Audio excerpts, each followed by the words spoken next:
Hello everyone, my name is Heather Ginsberg and I am part of the education team at the San Antonio Water System. Most of us just call that SAWS.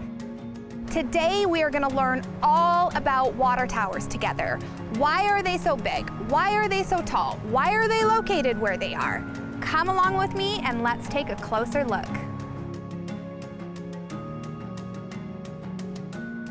Okay guys, I am really excited to be here today with Elisa Lockett. Elisa is an engineer at SAWS as well as the Senior Director of Production and Treatment Operations. Thank you so much for being here today, Elisa. Thank you, Heather. It's a pleasure to be here with you today. So here we are at the base of one of our very large water towers at SAWS. Let's start with the basics. Elisa, why do we have water towers in our distribution system? So water towers provide elevated storage, which provides the pressure to our customers. And what that also does is it allows us to not have to have pumps running constantly. So when our customers all wake up in the morning to do all of their daily activities, getting ready for work or getting ready for school, we would, if we didn't have water towers, have to turn on all the pumps.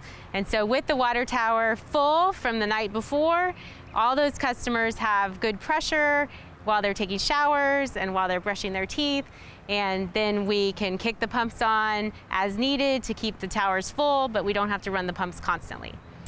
Okay, so water towers really help us to be proactive and stay ahead of high use patterns. That's right, and we don't use as much electricity all at once because we can turn pumps on and off to fill towers as needed. Wow, that must take a lot of planning and a lot of people behind the scenes monitoring these levels on a regular basis. That's right. We have a whole control center of really dedicated and smart people that help run all of the, we have 59 water towers alone and then dozens and dozens of pumps throughout the system that help us keep them full. Elisa, could you please tell us a little bit more about this specific tower and why it's located where it is? Sure, this tower is called our Hildbrand Tank. It's about 119 feet tall.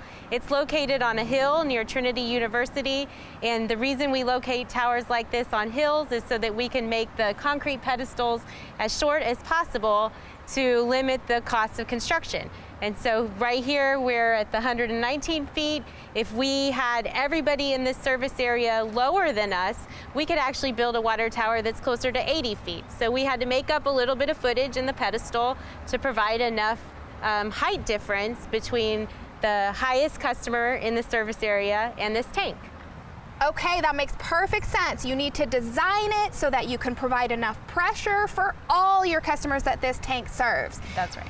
Can you tell me how you get the water out of the tank and to the customers? Sure, so the tank actually floats on our water distribution system, which is comprised of pumps and wells and ground storage tanks.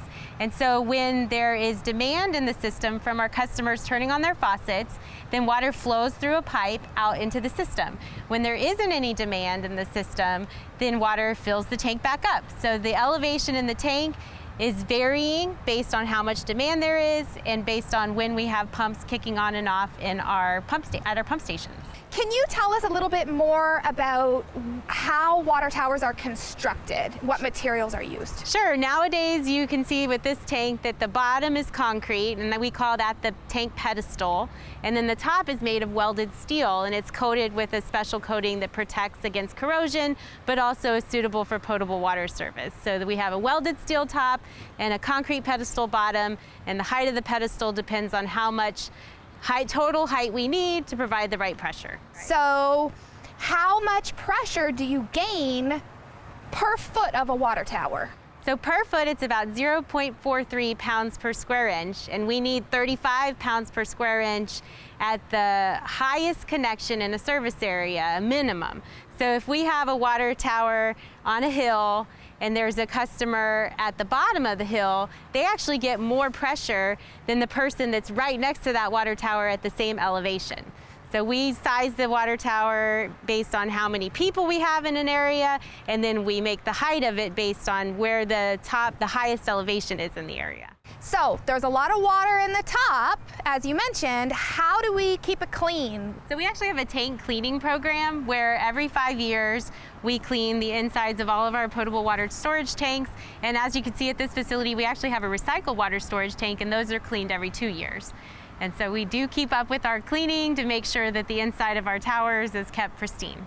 We have an access hatch at the top of the tank that lets us either enter the tank with divers to clean the tank or equipment, and so that way we can maintain the inside. So I have to ask, what are these big pipes over here? So these two pipes that you see behind us are the overflow pipe and the drain pipe. So the overflow pipe protects the tank in case too much water gets in.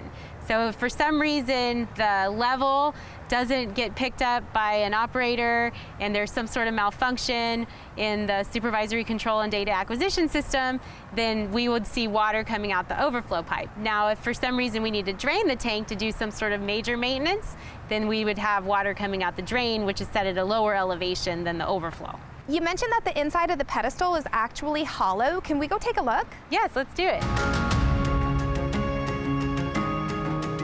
So here we are inside of a water tower, a place where we do not normally get to go. Elisa, what are we looking at here? So behind us we have the fill line that allows water to go up into the top of the water tower and actually allows water to come out as well. And then behind that is a drain line that we can drain the water tower if we need to do maintenance. And then behind that is the overflow line. So all the lines are right here in this part of the pedestal. What about the ones that I noticed outside, the blue one? So outside there's a valve. It's a really important valve that helps maintain the level in the water tower, and it's called an altitude valve. Cool. So maintaining the level is important because... That's what helps us keep the pressure. So as long as we can keep the tank as full as possible with that control valve, then we can maintain the pressure for our customers. Wow, Elisa, there is so much to learn when it comes to a water distribution system. Thank you so much for being here today to explain to us how it all works. Thank you, Heather, for the opportunity, and it was great to get to talk to you about this today. Thank you so much for coming on our tour of a water tower today. I hope you had as much fun as I did. If you would like to learn more about water towers or our vast San Antonio water system, please check us out at saws.org. Bye for now.